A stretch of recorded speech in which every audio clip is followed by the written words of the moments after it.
पिछले एपिसोड में हमने देखा कि विवान दौड़ते कदम के साथ खुराना मेंशन आता है। वहीं उसे हॉल रूम में प्रतिज्ञा जी और कौशल्या जी दिखाई देते हैं।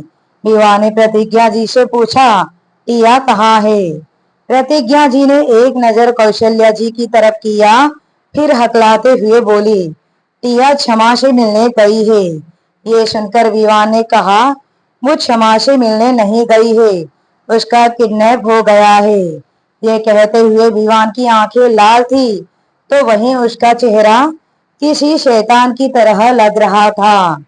प्रतिज्ञा जी जब ये सुनी तो उनकी आंखें हैरानी से चौड़ी हो गई। तभी सम्राट दहाड़ते हुए खुराना मेंशन के अंदर आता है।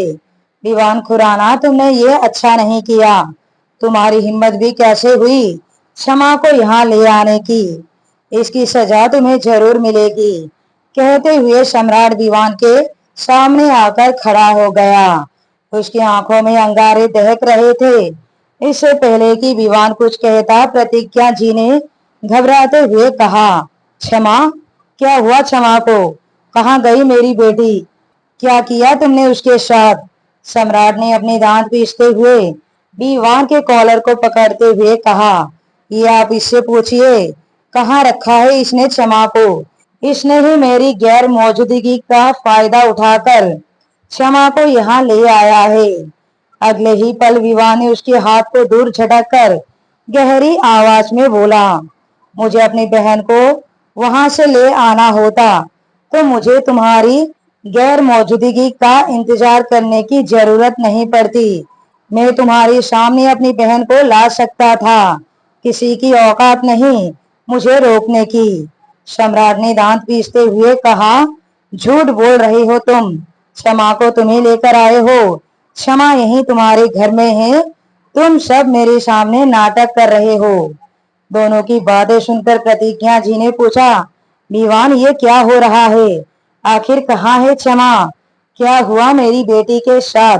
बोलो विवान। विवान ने सर्द आवाज में बोला, उसका भी किडनैप हो गया है। टिया और क्षमा दोनों को ही एक साथ उठा लिया गया है। ये सुनकर सम्राट गरजते हुए बोला, क्या बकवास कर रहे हो तुम?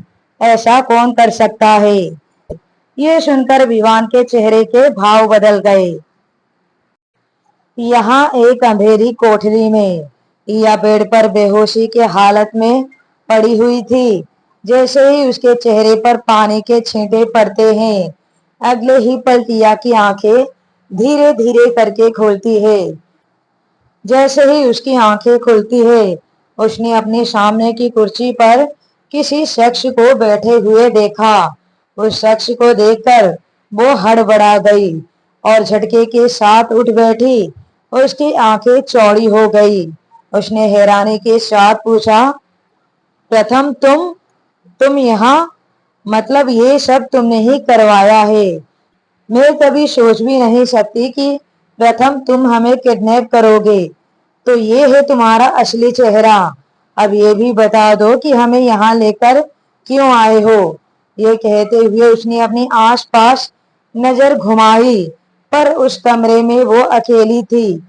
वहां कोई और नहीं था। उसने हैरानी के साथ प्रथम को देखते हुए कहा, प्रथम क्षमा कहाँ है? कहाँ रखा है तुमने उसे? बोलो प्रथम, क्या किया तुमने उसके साथ? प्रथम अपनी जगह से खड़ा हुआ और किसी शैतान की तरह जोर जोर से हंसने लगा और बोला, वो जहां भी है सही सलामत है और वो सही सलामत घर पहुंच भी जाएगी अगर तुमने मेरी बात मान ली तो। या ना समझी में उसे देखने लगी और बोली, कैसी बात? प्रथम उसके और कदम बढ़ा दिया और उसके जबड़े को कसकर पकड़ते हुए उसका चेहरा ऊपर उठाते हुए कहा, 4 साल तक मैं तुम्हारे साथ रहा, तुम्हारे हर मुसीबत में तुम्हारे साथ खड़ा रहा, तुम्हारी उस नाजायज बेटी को बाप का प्यार देता रहा। बदले में मुझे क्या मिला? तुम फिर से उस विवान खुराना से जा मिली। मुझे तुमसे ये उम्मीद नहीं थी कि टिया तुम उस विवान खुराना के साथ हो जाओगी।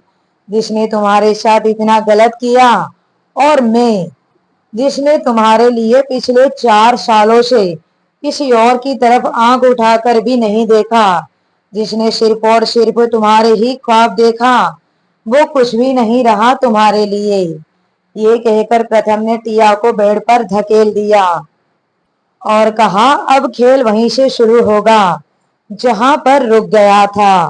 कहकर प्रथम ने टिया के पास एक दुल्हन का जोड़ा फेंकते हुए कहा, जल्दी से इसे पहन लो क्योंकि आज हमारी शादी है। टिया ने उस जोड़े को खुद से दूर फेंकते हुए कहा, क्या बकवास कर रहे हो तुम पागल तो नहीं हो गए? तुम मुझसे शादी करना चाहते हो, ये जानते हुए भी कि मैं शादीशुदा हूँ। प्लीज बंद करो ये तमाशा। मैं नहीं पहनने वाली ये जोड़ा, और ना ही तुम जैसे घटिया इंसान से कभी शादी करने के बारे में सोच भी सकती हूँ। ये सुनकर प्रथम की मुट्ठियां आपस में कसकर बंद हो गई। उसने शैतानी मुस्कुराहट के साथ कहा, बिल्कुल पहनोगी, और मुझसे शादी भी करोगी। पता है क्यों?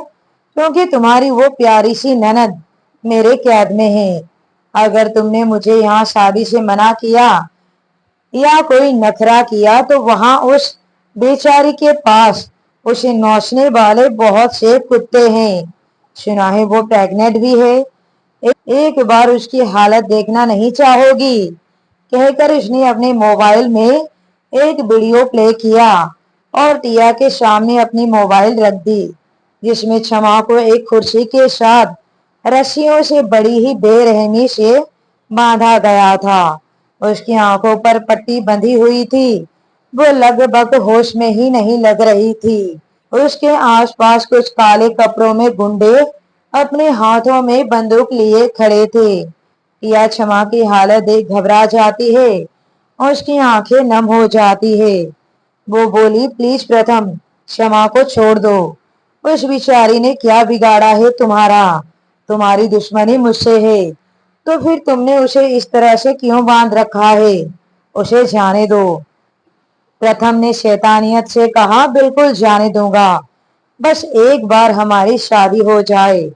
अब तुम जल्दी से रेडी हो जाओ, हमारे पास वक्त बहुत ही कम है। कहकर वो वहां से बाहर चला जाता है। यहाँ खुराना मेंशन हॉल रूम में प्रतिज्ञा जी, कौशल्या जी, धनंजय जी सभी घबराए हुए सिर पर हाथ देकर बैठे हुए हैं। वहीं विवान फोन पर किसी से बात कर रहा है, तो सम्राट ने भी अपने सारे आदमियों को क्षमा और टिया को ढूंढने में लगा दिया है। विवान ने जैसे ही कॉल कट किया, फिर से उसका फोन बजने लगा। फोन पर शो हो रहे नाम को देखकर विवान के एक्सप्रेशन सर्द हो गए। उसने तुरंत कॉल पिक किया और गहरी आवाज में बोला, बोलो, कुछ खबर मिली? तभी सामने वाले की बात सुनकर विवान के भाव बदल गए। उसने कहा, तुम लोकेशन सेंड करो, हम अभी वहां आते हैं। उसने कॉल कट किया और सम्राट उसके पास आते हुए बोला, क्या हुआ, कुछ पता चला? विवान डेविल वे में बोला, यस, जिस पर शक था वही निकला। यहाँ प्रथम अपनी शादी की पूरी तैयारियां कर चुका है। एक छोटा सा मंडप बांध दिया गया है। प्रथम के अलावा उसके एक दो साथी और वहां मौजूद थे, जो इस किडनैप में उसके साथ थे। पंडित को भी ले आया गया था। प्रथम अंदर जाता है और दरवाजा खोलता है तो देखता है कि सामने टिया दुल्हन के जोड़े पहने खड़ी है। हालांकि उसकी आंखों से आंसू लगातार बह रहे थे। उसकी आंखें रोने की वजह से लाल पड़ चुकी थी। प्रथम अंदर जाते हुए बोलता है, गुड गर्ल, वैसे कितनी प्यारी लग रही हो तुम इस दुल्हन के जोड़े में। मैंने सारी तैयारियां कर ली है, चलो शादी करते हैं। ये कहकर उसने टिया के हाथ को पकड़ा और लगभग खींचते हुए उसे बाहर मंडप में लेकर जाता है। उसे मंडप में बिठाता है। दोनों मंडप में बैठे हुए हैं। प्रथम अभी भी टिया का हाथ पकड़ा हुआ है। टिया अपना हाथ छुड़ाने की कोशिश करते हुए बोली, प्रथम अभी भी वक्त है, छोड़ दो मुझे और क्षमा को, वरना इस बार मिस्टर विवान के गुस्से से तुम्हें मैं भी नहीं बचा सकती। प्रथम ने टेढ़ी स्माइल के साथ बोला, उसकी कोई जरूरत नहीं पड़ेगी टिया, क्योंकि जब तक विवान यहाँ पहुंचेगा तब तक तुम मेरी बीवी बन चुकी होगी। उसकी बात उसकी जुबान पर ही थी कि तभी मंडप के सामने एक मर्सिडीज बेंच कार आकर रुकी। उसमें से विवान बाहर निकलता है। उसने इस वक्त आंखों पर ब्लैक गॉगल्स और ब्लैक आउटफिट पहना हुआ था। उसकी एंट्री किसी हीरो से कम नहीं लग रही थी। उसे देखते ही टिया ने रोते हुए कहा, मिस्टर विवान बचा लीजिए मुझे। विवान ने एक नजर टिया पर किया और फिर प्रथम की तरफ देखने लगा। विवान को देखकर एक पल के लिए प्रथम की आंखें चौड़ी हो गई, लेकिन अगले ही पल प्रथम ने तंजवरी स्माइल के साथ कहा, आओ विवान खुराना, बिल्कुल सही वक्त में तुम्हारी एंट्री हुई है। तुम अपनी आंखों से टिया को मेरी बीवी बनते हुए देखो, इससे अच्छी बात और क्या हो सकती है। लेकिन अगर तुम्हें शादी रोकने की सोच रहे हो तो सॉरी मिस्टर विवान खुराना, इस बार तुम्हें शादी नहीं रोक पाओगे, बिकॉज तुम्हारी वो प्यारी सी बिन ब्याही प्रेग्नेंट बहन मेरे कैद में है। उम्मीद है तुम अपनी बहन को हमेशा हमेशा के लिए खोना नहीं चाहोगे। क्या कहते हो मिस्टर विवान? जवाब में विवान ने कुछ भी नहीं कहा, बस एटीट्यूड के साथ अपनी सिगरेट को निकाली और होठों के बीच रखा। लाइटर निकालकर सिगरेट जलाई। विवान को इतना बेफिक्र देखकर प्रथम भी सोच में पड़ गया। वहीं टिया अभी भी प्रथम के हाथ से अपने हाथ को छुड़ाने की कोशिश कर रही थी और वो लगातार रोए जा रही थी।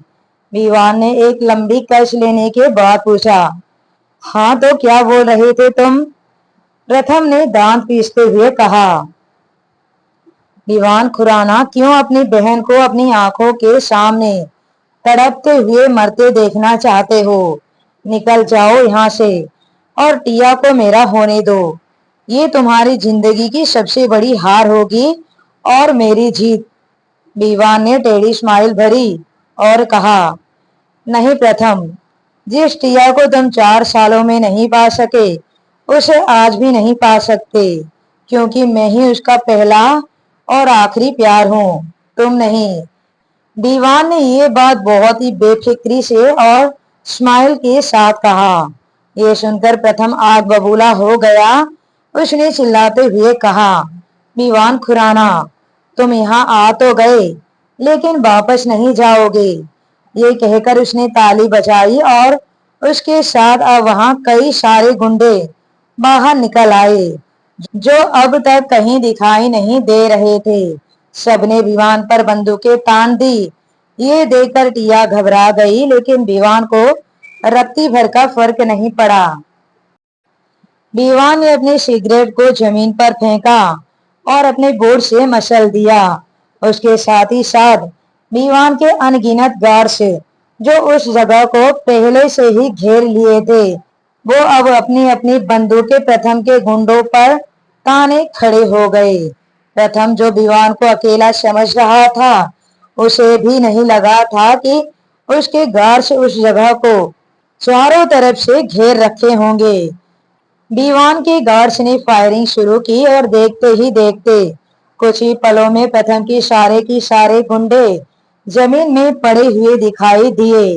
ये देख प्रथम दांत पिसता रह गया, लेकिन अचानक से एक जोरदार हंसी के साथ विवान की ओर बढ़ते हुए प्रथम ने कहा, वाह विवान खुराना वाह, मैंने तो सोचा भी नहीं था कि तुम इस जगह का पता लगाकर यहाँ कभी पहुंच भी सकते हो, लेकिन तुम पहुंच गए, वो भी बिल्कुल तैयारी के साथ, बिल्कुल एंड मोमेंट में।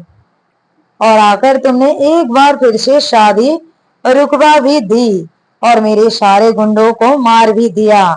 तुम्हें यही लगता होगा ना कि तुम आखिरी बाजी जीत गए और मैं हार गया। कहते हुए प्रथम ने दीवान के सामने आकर खड़ा हुआ। उसकी आंखों में झांकते हुए बोला, लेकिन अफसोस दीवान खुराना, ऐसा है नहीं। एक आखिरी सेकंड में बाजी पलट सकती है। जीत अभी भी प्रथम की ही होगी। कहकर उसने झट से अपने कमर के पीछे से गन निकालकर दीवान पर तान दी। ये देखकर टिया हड़बड़ा गई, उसकी आंखें बड़ी हो गई। वो दौड़ते कदम के साथ विमान के पास आई। उसने प्रथम को देखते हुए कहा, प्रथम क्या कर रहे हो तुम? गन फेंको। अगर विमान को एक खरोच भी आई तो मैं तुम्हारी जान ले लूंगी। प्रथम ने टिया की ओर एक नजर किया और बोला, अच्छा, इतना प्यार, वो भी विमान से? और मेरा क्या, जो मैं पिछले 4 सालों से तुम्हारे साथ था। मेरे लिए तो कभी इतना प्यार नहीं आया तुम्हारे दिल में। अब तो इसका मरना बनता ही है। ये मरेगा तभी मुझे सुकून मिलेगा। कहकर उसने विवान को देखा और कहा, सॉरी मिस्टर विवान खुराना, तुम अपनी बीवी को मेरे साथ शादी करते हुए नहीं देख पाए, पर इसमें मैं कुछ नहीं कर सकता। तुम्हारा आखिरी वक्त आ गया है। कहकर उसने ट्रिगर दबाने ही वाला था कि तभी विवान, जो अब तक उसकी बातें बड़े आराम से सुन रहा था, उसने गन पकड़े हाथ पर एक लात मारी और गन हवा में उछल गया। दूसरे ही पल अब गन विवान के हाथ में थी। उसने गन के सारे बुलेट्स निकालकर एक और फेंका और गन को दूसरी ओर। अब उसके चेहरे पर एक अचानक से शैतानियत आ गई। उसने खींचकर एक जोरदार लात प्रथम के पेट पर मारी और वो दूर जा गिरा। लेकिन फिर प्रथम झट से खड़ा भी हो गया। वो बौखलाते हुए विवान की तरफ बढ़ा। वहीं विवान भी उसके और अपने कदम बढ़ा रहा था। उसके चेहरे पर भी शैतानियत साफ झलक रही थी। उसने उसे अपने दोनों हाथ से ऊपर हवा में उठाया और जमीन पर पटक दिया, जिससे प्रथम के मुंह से खून निकल आए। लेकिन इस बार भी प्रथम अपनी पूरी ताकत जुटाकर खड़ा हुआ और विवान की तरफ बढ़ा। विवान की आंखों में इस वक्त अंगारे दहक रहे थे। उसे पिछले 4 सालों से प्रथम की हरकतें एक एक करके याद आने लगे।